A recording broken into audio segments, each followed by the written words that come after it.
Oi, gente. Meu nome é Diego. Eu sou professor do curso de Design de Publicidade e Jornalismo da Faculdade SATIC e estou aqui para conversar com vocês sobre branding, mas principalmente sobre mapeamento de stakeholder, que é um assunto interessante para o ECC e um assunto que vai fortalecer ainda mais o projeto de vocês.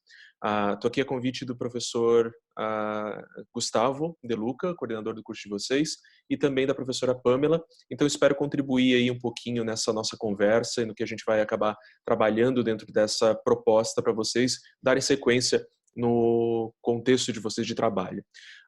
O assunto que eu quero abordar nessa nossa aula é sobre o que são os stakeholders e o quanto eles ajudam dentro de um processo de branding.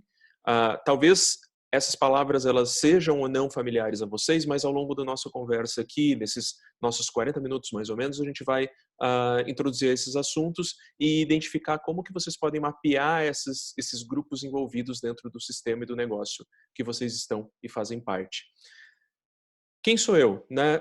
E por que eu estou trabalhando isso com vocês dentro desse conteúdo? Acho que é legal uma breve apresentação aqui. Eu sou formado em publicidade, então venho desse mundo estratégico já trabalhando há mais de 17 anos. Dentro desse envolvimento, adentrei a área do design, na parte mais metodológica do design de projeto, e o quanto o design pode se tornar estratégico também para as empresas e para a gestão de marcas. E sou professor. Sou professor também há 12 anos, então meu maior contexto de vida e propósito de vida é justamente trabalhar em repassar o conhecimento, é trabalhar em compartilhar o conhecimento, e é por isso que eu estou aqui junto com vocês, para a gente compartilhar esse conhecimento e conversar sobre o quanto as empresas de vocês podem se tornar ainda melhores, tendo esse mapeamento, tendo esse entendimento sobre os stakeholders. Junto a isso, eu tenho uma consultoria, que é a Metolude, é uma consultoria criativa e estratégica, onde eu desenvolvo ferramentas e presto consultorias para esse desenvolvimento de ferramentas criativas e estratégicas para as empresas se tornarem cada vez mais autônomas e produtoras de seus próprios conteúdos. Então, nesse sentido, da minha apresentação, eu compartilho o que eu tenho aqui de conhecimento, de contato junto com vocês. Uma das coisas que eu quero conduzir aqui nessa nossa conversa é uma crença que eu tenho do quanto as marcas elas são, na verdade, muito mais humanas do que só um contexto empresarial ou administrativo. Eu tenho uma frase que eu gosto muito de dizer e de estar aqui na nossa apresentação, de que marcas são feitas de pessoas para pessoas. Então, se vocês estão pensando uma empresa, se vocês estão pensando um modelo de negócio ou um simples produto, é muito importante que vocês entendam que as marcas elas são feitas para pessoas. Por mais que a gente se envolva em todo o processo tecnológico e característica de dados, machine learning e qualquer coisa do tipo, existem pessoas envolvidas, existem um contexto de pessoas envolvidas que precisam ser levadas em conta. E quando a gente está falando de pessoas, a gente fala tanto de vocês enquanto desenvolvedores, tanto de vocês enquanto empresários, quanto aquelas pessoas que vão consumir esse determinado grupo de trabalho ou de produto que vocês estão desenvolvendo. E para isso, a gente entra dentro de um cenário que é um cenário que vocês já estão, acho que um pouco até carecas de saber, que é o cenário que envolve Big Data, inteligência artificial, machine learning, realidade virtual, criptomoeda, carros autônomos, internet das coisas, nanotecnologia, startup, impressão 3D, nuvem, coworking, cocriação, economia circular. Gente, é muita coisa. E quando a gente fala que é muita coisa, a gente fala que é um contexto que não tem mais como voltar para trás. A gente já está vivendo isso, já está vivendo essa aceleração cultural. A gente sabe que o panorama que a gente está envolvido agora, de confinamento ou de mudança por conta de Covid-19 ou de questões econômicas, faz com que esse processo também acelere. Então, como que a gente pode se atentar a isso? Como que a gente pode se atentar a essa relação e a esse contexto atual do quanto a gente está envolvido nessa informação, na tecnologia, em todo essa nossa cultura. Para isso, eu trago aqui uma frase do William Gibson, que o William Gibson ele é um escritor, mas ele foi um dos caras que, na verdade, projetou muito do futuro. E ele falava muito de uma relação muito bacana, uma frase que eu gosto dele, que é: o futuro já chegou, só não está uniformemente distribuído. O que ele quer dizer com isso? A gente já tem carro autônomo acontecendo. A gente já tem carro e projetos até de carro voador, mas isso acontece para a parcela 0,005 da população. A gente tem hoje, fala sobre redes sociais, internet, mas quantas pessoas no Brasil não têm nem acesso à internet? Quantas pessoas no Brasil não têm nem acesso à rede de esgoto? Né? A gente fala sobre o contexto de tecnologia, o contexto de evolução tecnológica, mas é muito importante a gente perceber que esse futuro, que para muitos é o presente, para outros está muito distante. E quando a gente entende isso, a gente percebe o quanto a nossa empresa, o nosso produto, ou nós, enquanto desenvolvedores, enquanto profissionais dentro da área de tecnologia, podemos utilizar essa nossa mente criativa, utilizar essa nossa mente que está pensando não só na gente, mas pensando no outro, para favorecer e melhorar esses futuros possíveis. Então, é uma questão que eu coloco aqui e que vocês, enquanto futuros profissionais, podem ser transformadores dessas realidades e trazer, obviamente, futuros melhores aí para os seus consumidores, usuários dos seus produtos. E uma das coisas legais dentro dessa rotina que a gente está tendo enquanto marca, enquanto produto, é que as pessoas são muito mais do que dados. A gente vê uma fala muito grande, vocês devem ouvir isso também constantemente, e alguns até acreditarem que os dados vão dominar o mundo, a inteligência artificial domina o mundo, mas a gente sempre vai ter um humano na roda, a gente vai ter sempre um humano na linha central dessa relação de informação. E cada vez mais as marcas elas estão se comunicando de forma muito mais humana e individual. Então, enquanto um momento a gente tem uma relação de entendimento onde os dados vão dominar, e a gente percebe isso, a gente também precisa saber estabelecer que existem muitas marcas tentando se comunicar de forma muito mais humana para gerar o que eu chamo de espelhamento. Esse espelhamento é o seguinte: o que a marca oferece enquanto propósito, o que a marca está oferecendo enquanto característica e o que eu percebo dessa marca, o que eu como consumidor estou percebendo e me adentro a essa marca para justamente me conectar.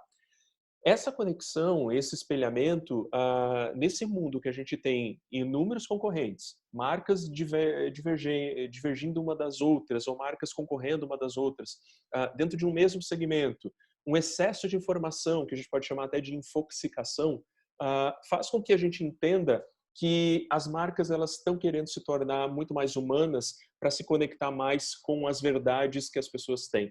E daí, quando eu enxergo, eu, Diego, ou você enxerga uma verdade em uma marca, isso se conecta muito mais, de forma muito mais precisa, e isso é falado muito como o propósito, né, da própria marca, o propósito do que ela está para oferecer e tudo mais.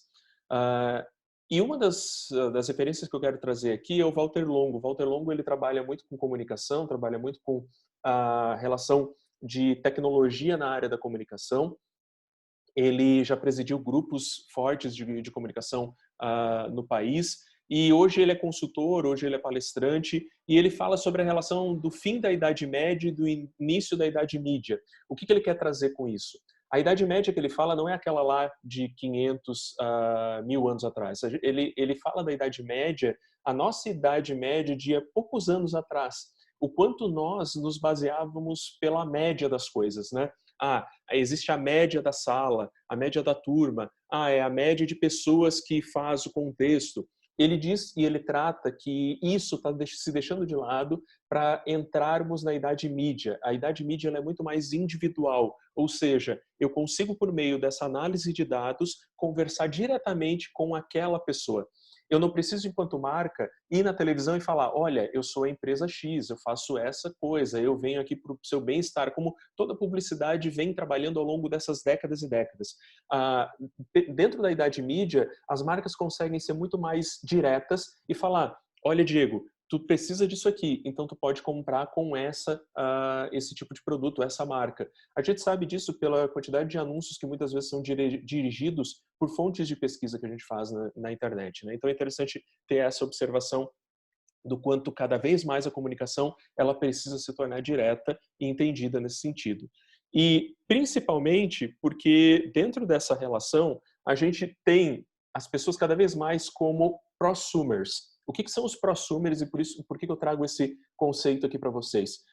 Porque até um tempo atrás, as pessoas elas só consumiam de uma forma muito passiva. Hoje a gente consome de uma forma muito mais ativa. Geralmente a gente consome e se veste com produtos que fazem jus à nossa personalidade, mas também a gente muitas vezes compra coisas e desenvolve coisas. Nós somos mais geradores de conteúdo de produção.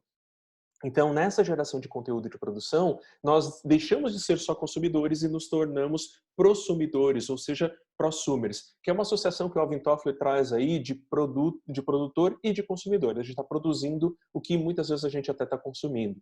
As pessoas hoje, com todos os meios tecnológicos que o cercam, querem e precisam se expressar e viver de uma forma muito mais autêntica, autoral, e isso é interessante dentro desse processo. E o consumo é um processo que ele é cultural. Se vocês perceberem, a forma como vocês consomem vem muito da característica cultural de sociedade de vocês. Então, vou dar um exemplo. Possivelmente muitos de vocês têm ainda o hábito, ou tinham o hábito de fazer rancho. O que é o rancho? Né? Aquela compra no começo do mês, quando entra e pinga o salário, que a gente enche 1, 2 carrinhos. Isso surge de uma época de inflação no Brasil, lá em 1980, onde os preços oscilavam constantemente e as pessoas elas precisavam comprar em um determinado momento e estocavam as coisas na casa. E daí as casas tinham freezer, né, que é aquele outro aparelho de refrigeração muito mais potente para guardar, estocar carne, estocar fruta, legume e outras coisas, sei lá, que se colocava dentro do freezer. É necessário isso hoje? É necessário isso hoje dentro de um contexto cultural que a gente que está envolvido? Um contexto onde os apartamentos são menores, as famílias são menores, a gente não tem oscilação tão grande, a gente não tem inflação grande que faça o preço oscilar. Percebam que o hábito de consumo ele se altera.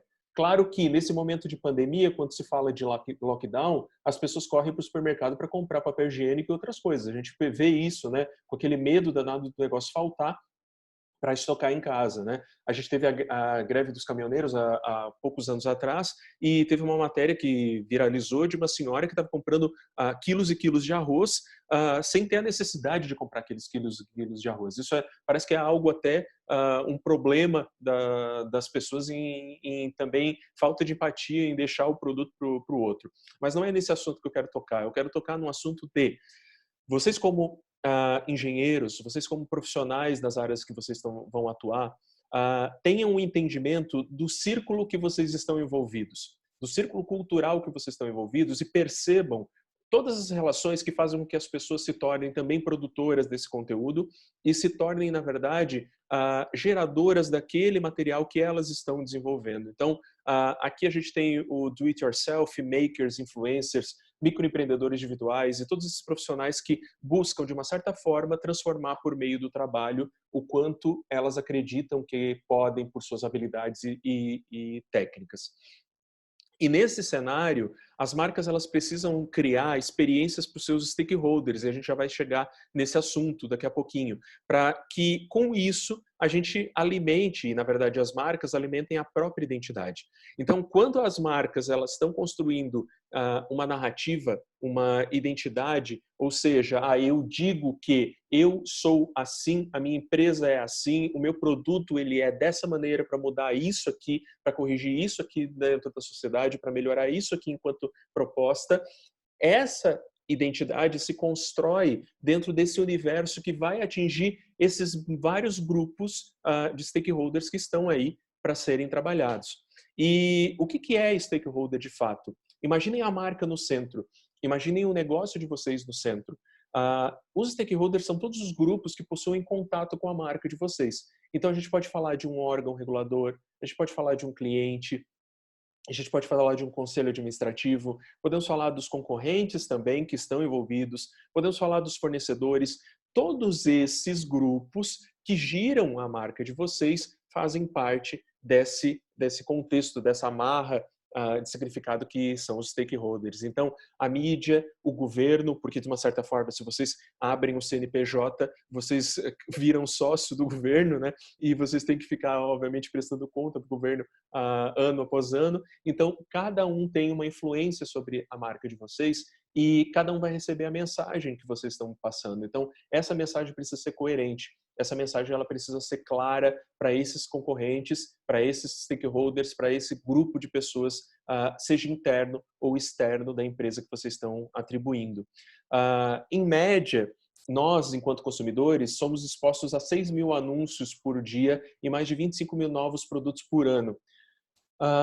É um número gigantesco que nos infoxica, né? Nos gera essa intoxicação de informação, e a gente precisa entender que as marcas elas vão ajudar os consumidores a atravessar esse mar e esse oceano disponível de categoria de tipo de produto. E quando o Davis traz essa frase, ele está se referindo ao quanto a verdade da empresa de vocês, a verdade do que vocês estão construindo enquanto marca ou enquanto produto, ele vai girar dentro de um hemisfério que ele precisa se diferenciar. É como se a gente abrisse o Mar Vermelho, né? A gente coloca aquele contexto de todo mundo para o lado e a gente abre um caminho e vai por esse caminho. Esse posicionamento que vocês constroem, essa verdade que vocês querem para o produto de vocês, esse diferencial, ele faz com que vocês abdiquem de outros também. Então tem uma outra frase que eu trago aqui que é muito interessante, que é: todo posicionamento é uma renúncia. Percebam o quanto vocês, muitas vezes se posicionando como uma empresa familiar, tecnológica, tradicional, inovadora, social, vocês renunciam outros tantos campos. Então é legal que vocês percebam isso. Todo posicionamento acaba sendo uma renúncia. Por isso que eu quero dar um exemplo aqui desse Titanic que não está vendo o iceberg.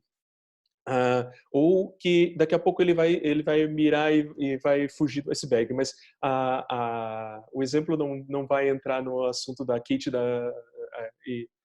enfim, da Kate Rose. Agora eu nem lembro como é que é o nome dos protagonistas do Titanic, já faz tanto tempo, eu era adolescente na época. Mas ok, não divagando sobre o Titanic, divagando sobre uma metáfora que eu quero traduzir aqui, imaginem vocês como um grande navio, tá? Imaginem vocês como esse navio aqui, e imaginem isso aqui como uma marca, como uma empresa.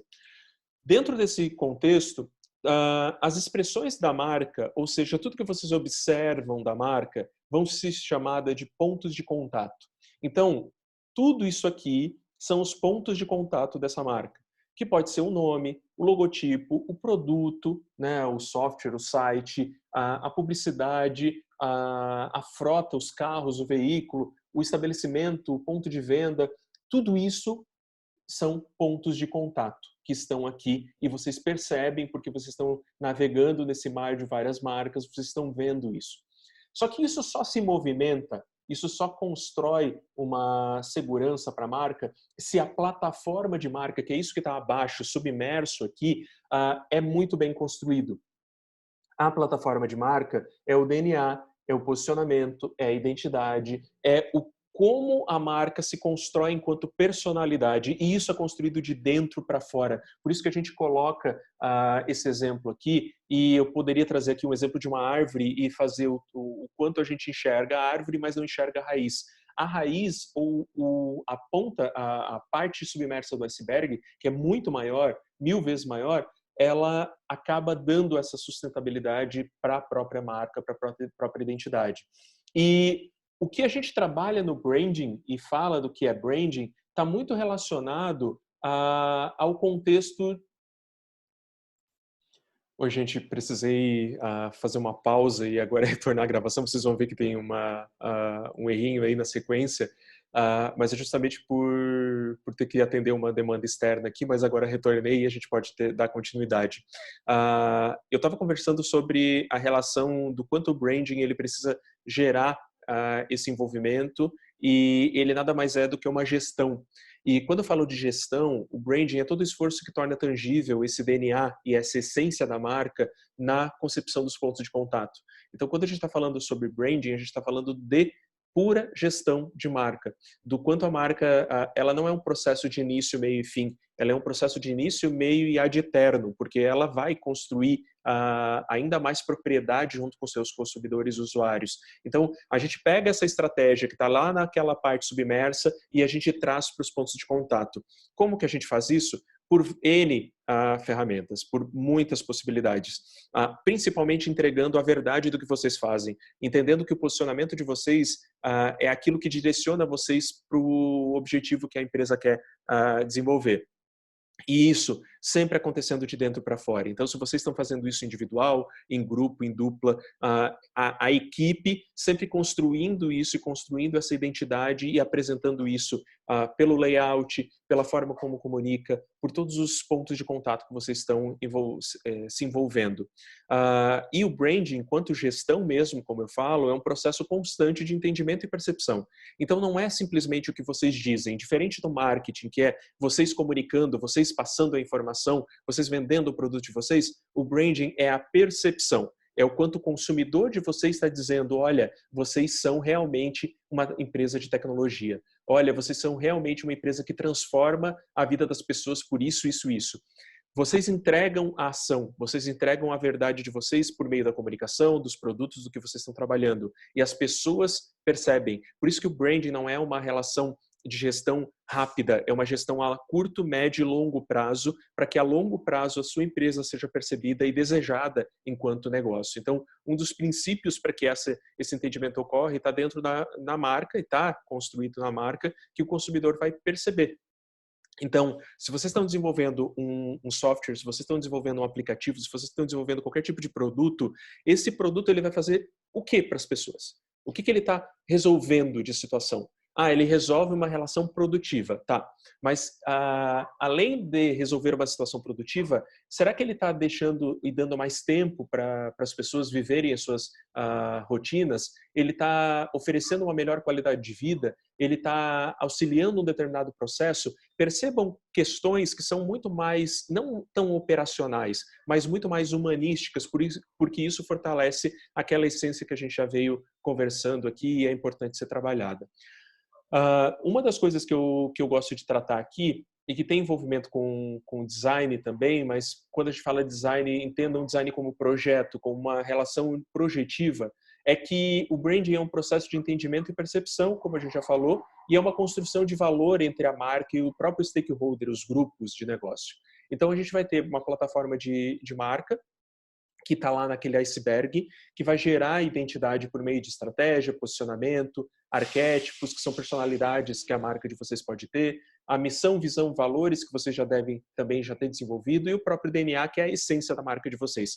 Eu sou uma marca mais humana, eu sou uma marca mais amigável, eu sou uma marca mais tecnológica. Então, isso cria uma casca, uma essência, uma personalidade para a marca de vocês. Daí, vocês vão começar a construir a identidade de vocês. A identidade não é só o visual, tá? Mas apresentar a identidade aqui pelo nome. Então, o nome de vocês, o nome da empresa faz jus a essa relação de marca? O nome da empresa faz jus ao projeto que vocês estão construindo de software, de site? Vocês são uma empresa descomplicada, mas aí o software de vocês tem que fazer 5 acessos para chegar onde eu quero. Cadê o descomplicado aqui? Né? Essas relações, elas são claras ou elas são confusas? Então, deixem isso o mais claro possível do que vocês prometem, do que vocês fazem. Então, do que vocês comunicam, do que vocês estão criando enquanto participação em evento, conversa, enfim, como vocês comunicam essa informação. Daí existe a materialização.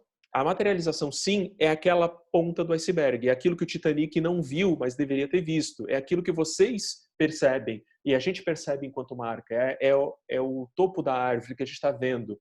Isso constrói por meio dos pontos de contato. Nesses pontos de contato vai envolver tudo aquilo que vai ser tangível, como produto, ambiente, site, campanha, aplicação do logo, o wireframe, a característica do software, como que o site está, a landing page, como que vocês querem envolver essa comunicação, vai estar aqui na materialização. Mas ela não vai existir sem o 1 e sem o 2. Então, o 1 e o 2 elas são essenciais para esse contexto. Para que, no final do 3, se tenha percepção do usuário. E daí, a gente vai ter que falar sobre o quanto o usuário, dentro dos backgrounds dele, dentro da vida dele, vai perceber isso. Então, a informação de vocês tem que ser clara. A forma como vocês estão mostrando isso, caracterizando esse tipo de produto, tem que ser clara e factível o usuário entender. Então, a imagem que os stakeholders da marca vão perceber isso vai formar o que vocês sabem como branding, o que vocês têm de entendimento de branding. Então, se a gente fala de Apple aqui, a gente está falando de uma empresa de inovação, uma empresa tecnológica. Se a gente fala de Ferrari, a gente está falando de talvez performance. Se a gente fala de Nike, a gente também fala de performance, mas a gente fala de uma outra relação de treino, de incentivo. A gente tem cada marca trazendo verdades que, na verdade, que no contexto geral, tudo que ela construiu me fez ter isso na minha mente. O posicionamento é uma gaveta que eu tenho aqui na minha mente, que quando eu abro essa gaveta, sai aquela marca quando eu digo uma determinada palavra. E é isso que as marcas querem. Elas querem construir verdades muito fortes e gravadas na cabeça de vocês. Então, percebam que isso não é uma construção só verbal ou só falada, é uma construção que tem que ser percebida. Pois bem, você conhece todos os grupos que fazem parte da organização de vocês? E daí eu trago aqui a Nazaré pensativa, porque a gente não sabe, muitas vezes, todo mundo que está envolvido com a nossa marca. A gente não sabe todo mundo que está envolvido com o nosso negócio, né? E para isso, para a gente construir essa essência de stakeholders, a gente precisa entender como que eles estão envolvidos em curto, médio, longo prazo, como que eu posso organizar um planejamento com isso, mas essencialmente quem são os meus stakeholders. Por isso, nesse entendimento, quando a gente começa a mapear os stakeholders, a gente começa a perceber a ligação entre eles e a ligação do quanto eles vão fazer com que essa minha comunicação, esse meu produto, ele possa ser melhor passado para o meu usuário. Então, todos os grupos de interesse impactados, direta e indiretamente na marca, são conhecidos como stakeholders. Eles são um grupo de pessoas ou de classe envolvidas internamente e externamente com maior intensidade ou quase nenhuma participação, mas que precisam estar do seu radar como gestor. E daí eu falo vocês como gestores, porque entendam, se vocês estão montando um modelo de negócio ou um produto, vocês são gestores desse sucesso do produto. Então, entendam a percepção que precisa ser vista como uma percepção de cima, de um grande mapa. Por isso que até eu trago aqui para vocês esse mapa de stakeholders, que é uma forma de perceber isso. Quais seriam, na natureza básica, os principais stakeholders? Numa versão muito generalista de negócio, ou de modelo de negócio, quem seriam os principais stakeholders? A gente tem aqui fundadores, sócios, diretores, colaboradores, comunidades, sindicato, representantes, clientes que a gente pode dividir, concorrentes que a gente pode dividir, influenciadores, parceiros, fornecedores, associações, governo, também dividindo, imprensa, mídia, veículo, ONGs e outros mais. Eu faço um convite para vocês. Deem um pause nessa minha aula aqui e tentem anotar, dentro do modelo de negócio de vocês, quem são os stakeholders. Fundadores, obviamente, vocês. Sócios, talvez tenha alguém que tenha uma sociedade que não sejam os fundadores, ou é o mesmo, né? Já são os sócios, já são os fundadores. Tem diretor? Você já tem, talvez, algum modelo de estrutura nisso?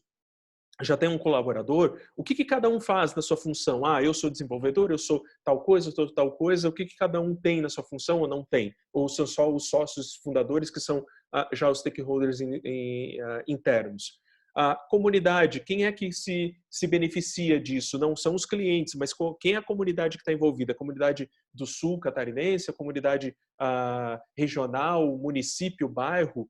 Quem é que está fazendo parte? Clientes, quem são os clientes de vocês? Que são as pessoas que vão ser impactadas com o modelo de negócio de vocês. Então, tentem anotar isso, façam essa listinha, isso vai ajudar bastante na nossa identificação. Aqui eu trago um exemplo de stakeholders internos e externos no caso de um produto agrícola. A gente tem nos stakeholders internos uma relação de colaborador, multiplicador de sustentabilidade, gestor, alta liderança, acionista, isso num grupo mais interno. E stakeholders externos, a gente tem produtor rural, comunidade local, fornecedores de insumo, fornecedores de transporte, rodoviários de carga para logística, parceiros institucionais, estratégicos e clientes. Percebam que cada modelo de negócio ele vai ter uma caracterização e isso vai dar mais identidade para esse contexto e para que eu saiba como que eu me comunico com cada um deles, como que eu falo com cada um deles. Uma das coisas legais para isso é o seguinte, gente. Entender seus stakeholders está em conhecer para quem e de que forma a sua empresa pode trabalhar com seus pontos de contato. Porque imagine o seguinte, vocês precisam se comunicar e comunicar o produto que vocês estão criando, a empresa que vocês estão criando. Só que existe uma situação que é a mídia de massa. Eu vou colocar, então, investir em comunicação de TV. Será que todos os stakeholders vão ser atingidos nisso? Será que eles vão conhecer esse meu produto? Eu vou, então, fazer Facebook, vou fazer Instagram e colocar mídia de Instagram e Facebook e redes sociais. Será? Será que as pessoas elas vão estar lá nessas redes sociais? Será que elas são envolvidas ou impactadas para essas redes sociais? Um outro convite que eu faço para vocês é entender quais são os pontos de contato que vocês podem estar inseridos. Por quê? Se vocês estão trabalhando com uma empresa em um determinado modelo de negócio, talvez nem todos os pontos de contato que vocês vão atuar para os seus stakeholders, eles vão ser os mesmos. Então, ponto de contato é tudo aquilo que gera uma linha, uma ponte para o meu grupo que vai ter contato com a marca. Então, uniforme, um ponto de venda, um site, uma landing page, uma rede social, um sistema de saque de telefone, o próprio boca a boca, os vendedores, aquelas pessoas que vão fazer prospecção desse tipo de produto de vocês, o próprio produto, o próprio aplicativo, o próprio software, o que vocês estão desenvolvendo.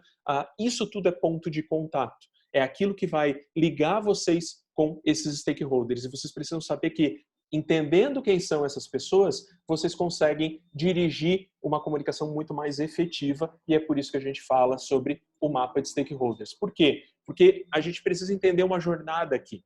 A jornada ela vai construir o entendimento de quem são os usuários e o que eles fazem até sei lá, comprar o produto de vocês, usar o produto de vocês. Então, entender quem são os stakeholders, entender quais são os pontos de contato, ajudam vocês a construir uma jornada muito mais interessante para essa marca de vocês. Bom, o nosso propósito enquanto designers, publicitários, empreendedores, estrategistas, gestores de marca, engenheiros, aqui é alinhar o que a empresa é com o que ela fala e faz. Então, a gente precisa ser coerente. Essa coerência ela vai existir pelo mapa de stakeholders nesse primeiro momento, do que eu acredito e do que eu trago aqui para vocês enquanto ferramenta, que vai ajudar vocês no desenvolvimento desse modelo de negócio que vocês estão sendo envolvidos aí no ECC. Para isso, eu apresento essa ferramenta, que é o mapa de stakeholders, e o mapa de stakeholders, junto com essa minha aula, eu também tenho um PDF que está sendo vinculado com essa aula para vocês, e eu gostaria que vocês executassem esse PDF na forma como eu vou explicar daqui a pouquinho para vocês. Nesse primeiro momento, o que eu gostaria é o seguinte: definam quem são os stakeholders. Daquela lista lá, se vocês já fizeram, ótimo, você já tem essa lista definida, então, muito bem. Vocês têm quem são os grupos de pessoas ou grupos de classe que estão envolvidos com a marca de vocês. Daí, coloca no quadro, percebendo o grau de influência e poder que ele tem, ou influência e interesse que esse stakeholder tem com a marca. Mas como que vocês fazem isso? Esse aqui é um mapa que ele é muito interessante para a gente orientar ações e orientar a comunicação. O que vocês fariam aqui nesse sentido? Vocês vão colocar situações aqui e os stakeholders com mais influência e com mais interesse. Mas como que vocês fazem isso? Tá? Daí agora vem a grande questão. Eu disponibilizei para vocês esse PDF. Nesse PDF, no canto esquerdo, vocês vão listar todos os stakeholders de vocês. Tá? Então, vocês vão colocar aqui, coloquem com post-it, coloquem como vocês quiserem colocar, ou anotando aqui, fica da melhor maneira possível. Daí, eu peço para que vocês criem uma escala de 0 a 10 e respondam 2 perguntinhas para cada stakeholder. Então, vocês vão responder a pergunta, em uma escala de 0 a 10, qual é o grau de influência e poder que esse stakeholder possui com a marca? Então, vocês vão colocar aqui numa escala de 0 a 10 o grau de influência e poder que ele tem. É 8. E qual é o grau, numa escala de 0 a 10, qual é o grau de interesse que esse stakeholder possui com a marca? Que interesse que ele tem com a marca de vocês? O concorrente talvez não tenha um interesse, isso vai ser mais baixo. Então, se vocês pontuaram ali 6 e 8, então, ok, grau de influência 6, então 1, 2, 3, 4, 5, 6, e 8 de interesse, 1, 2, 3, 4, 5, 6, 7, 8. Então, eu vou deixar o post-it ou o stakeholder nesse quadrante. Vocês vão quase que criar um campo minado, aqui uma batalha naval de todos os stakeholders de vocês, e vocês vão perceber esses quadrantes aqui. O que eu quero tratar com esses quadrantes? Os stakeholders que ficaram nessa base, que eles têm pouquíssima influência e pouquíssimo interesse sobre a marca de vocês, eles precisam ser só monitorados. Eu só vou monitorar eles, eu não vou utilizar tanta energia da minha marca para conversar ou aumentar o engajamento com eles. Se eu tenho stakeholders aqui que eu tenho um grau de influência baixo, mas um grau de interesse na marca alto, eu vou manter eles informados, eu vou dizer quem é a minha marca, o que ela faz, eu vou manter isso porque esses stakeholders eles não vão implicar negativamente para a minha marca, mas eles estão ali interessados e eu vou manter eles informados.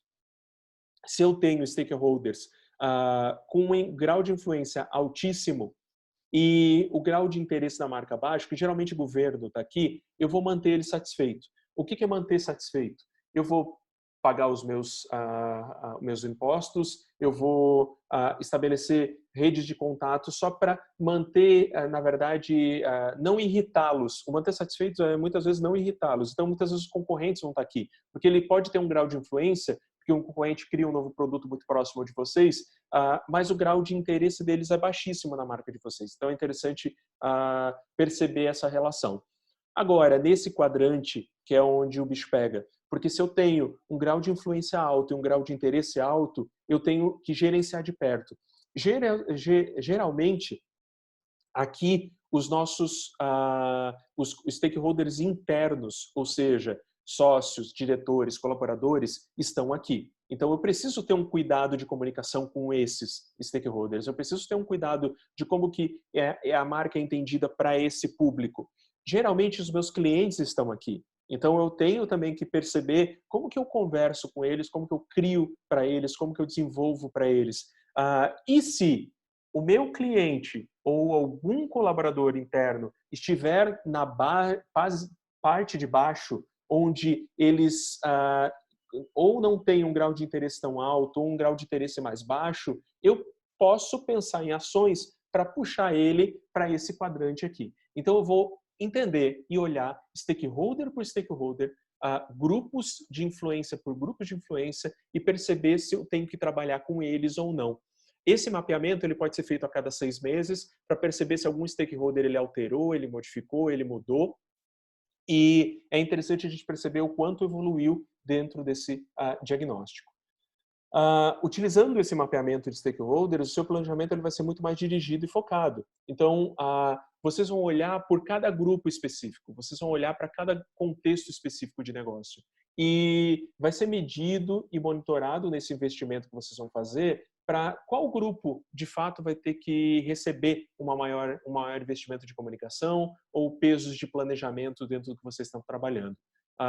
Isso é muito importante que seja feito com o grupo da empresa. Então, se vocês estão em dupla ou trio, façam isso em grupo, porque vocês vão trazer mentalidades diferentes, isso ajuda de forma colaborativa e co-criativa e fortalece essa dimensão. As principais referências que eu trago aqui são livros que tratam sobre name, identidade de marca, questões sobre contextos de repertório de marca, então o design estratégico. Fica uma referência interessante caso vocês queiram se aprofundar um pouquinho mais nesse assunto.